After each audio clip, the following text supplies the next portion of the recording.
Awaking news के मोहतरम नाजरीन अस्सलाम वालेकुम। खबर शुरू करने से पहले सब्सक्राइब कीजिए हमारे इस चैनल को, अपने दोस्तों के साथ शेयर कीजिए और कमेंट ज़रूर कीजिए। अब आए सुर्खियों पर नजर करते हैं। रुकन राज्यसभा सीएम रमेश ने आज पेन्ना नदी से लगे इलाकों का एरियल सर्वे किया। हमारे नुमाइंदे मुत्तर अली खान की रिपोर्ट। तेलुगुदेशम पार्टी के पॉलिट ब्यूरो रुकन श्रीनिवास रेड्डी ने साबिका chief minister AP Chandrababu Naidu और उनकी बीवी के साथ हुए सुलूक की मजम्मत की। मुत्तर अली खान की रिपोर्ट। जिले कड़पा के कमलापुरम ब्रिज को हुआ नुकसान, आमदोरफ्त बंद कर दी गई। डीएसपी कड़पा वेंकट शिवा रेड्डी का अखबारी नुमाइंदों से खिताब। सीनियर रिपोर्टर यूसुफ अली खान की रिपोर्ट। अब आए खबरें तफसील के साथ समाप्त करते हैं। रुकन राज्यसभा सीएम रमेश ने आज पेन्ना नदी से लगे इलाकों का एरियल सर्वे किया। हमारे नुमाइंदे मुत्तर अली खान की रिपोर्ट। जिला कड़पा में गुज़िश्ता चंद दिनों से हुए बारिशों से जेर आब इलाकों और पेन्ना नदी के किनारे वाक़े गांव का रुकन राज्यसभा सीएम रमेश ने हवाई सर्वे किया। इस मौके पर उन्होंने कहा कि जिले कड़पा की तारीख में ये सबसे बड़ी तूफानी बारिश है, जिससे आम जिंदगी दरहम बरहम हो गई है।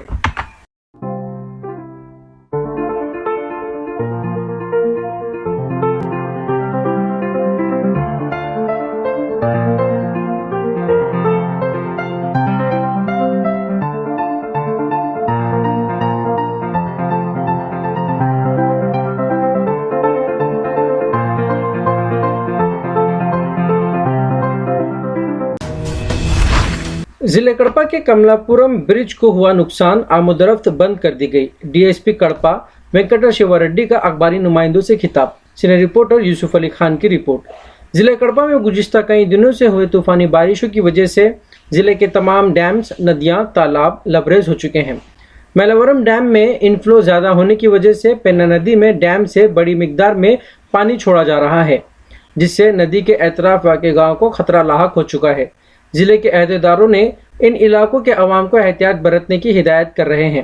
कड़पा और कमलापुरम के दरमियान वाक़े पापागनी नदी पर वाक़े ब्रिज को काफ़ी नुकसान हुआ है। नदी में पानी का तेज़ बहाव होने की वजह से इस ब्रिज को और ज़्यादा नुकसान होने का अंदेशा है, जिसे देखते हुए पुलिस इंतजामिया ने रास्ते को बंद करके पुलिस जवानों को तैनात कर दिया है। डीएसपी कड़पा वेंकट शिवा रेड्डी ने आज अखबारी नुमाइंदों से खिताब किया। ముందుగానే గ్రహించినటువంటి పోలీస్ శాఖ అప్రమత్తమై కన్సర్న్డ్ నేషనల్ హైవేస్ అథారిటీస్ను ఇతర అధికారులను కూడా అప్రమత్తం చేయడం జరిగింది. కాబట్టి ప్రజలు ఎవరూ కూడా ఈ బ్రిడ్జి పైన ఎట్టి పరిస్థితుల్లోనూ ప్రయాణించడానికి, వారి వాహనాలతో కానీ మనుషులు నడిచి కానీ ప్రయాణించడానికి అనుమతించబడదు. అది చాలా ప్రమాదకరం కూడా.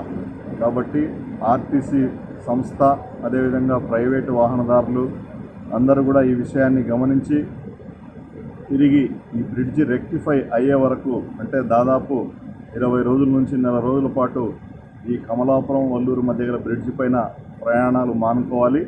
వాళ్ళంతా కూడా అటు ప్రొద్దుటూరు, మైదుకూరు, ప్రొద్దుటూరు, ఎర్రగుంట్ల మీదుగా వెళ్ళాలి, లేదా ఇటు పులివెందుల, ముద్దనూరు మీద వెళ్ళవలసి ఉంటుంది.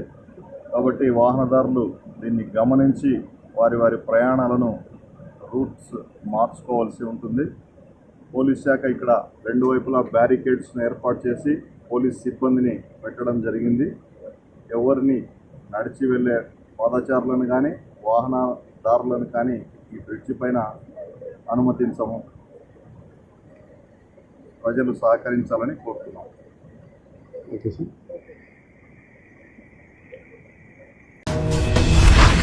तेलुगुदेशम पार्टी के पॉलिट ब्यूरो रुकन श्रीनिवास रेड्डी ने साबिका chief minister AP Chandrababu Naidu और उनकी बीवी के साथ हुए सुलूक की मजम्मत की। मुत्तर अली खान की रिपोर्ट।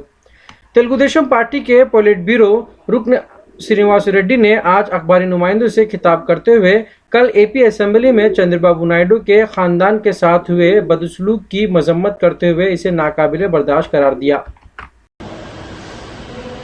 ప్రజలు ఎన్నుకున్న శాసనసభ్యులను వాళ్ళ ప్రాంతానికి మంచి చేయండి అయ్యా, రాష్ట్రానికి మంచి చేయండి అని చెప్పి అసెంబ్లీకి పంపిస్తే నిన్న ఎమ్మెల్యేలు మాట్లాడిన మాట, పదజాలం, ముఖ్యంగా చంద్రబాబు నాయుడు గారి కుటుంబ సభ్యుల మీద, కీర్తిశేషులు ఎన్టీ రామారావు గారి కుటుంబ సభ్యులను ఒక తిట్ల పురాణంతో మాట్లాడిన భాష చూస్తే సభ్య సమాజం తలదించుకునే పరిస్థితులు కనిపిస్తున్నాయి.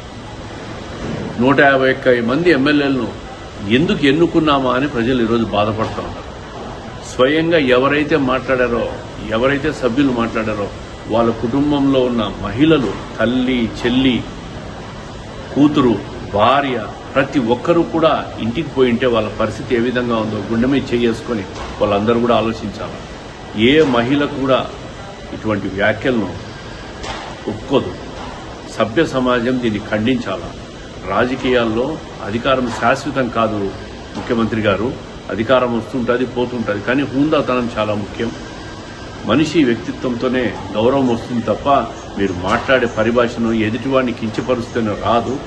ఏది ఏమైనా ముఖ్యమంత్రి అయిన తర్వాతే మళ్ళీ ఈ సభలో అడుగు పెడతానన్న చంద్రబాబు నాయుడు గారి కోసం తెలుగుదేశం పార్టీ కార్యకర్తలుగా, సైనికులుగా మేమందరం కష్టపడి ఖచ్చితంగా రాబోయే ఎన్నికల్లో ఆయన మళ్ళీ ముఖ్యమంత్రి చేసిన తర్వాతే ఆ సభలోకి. नाजरीन, ये थे अब तक के ताज़ा तरीन हालात. जुड़े रहिए हमारे चैनल के साथ जानने के लिए और भी खबरें. अब लेता हूँ मैं इजाज़त. खुदा हाफिज़.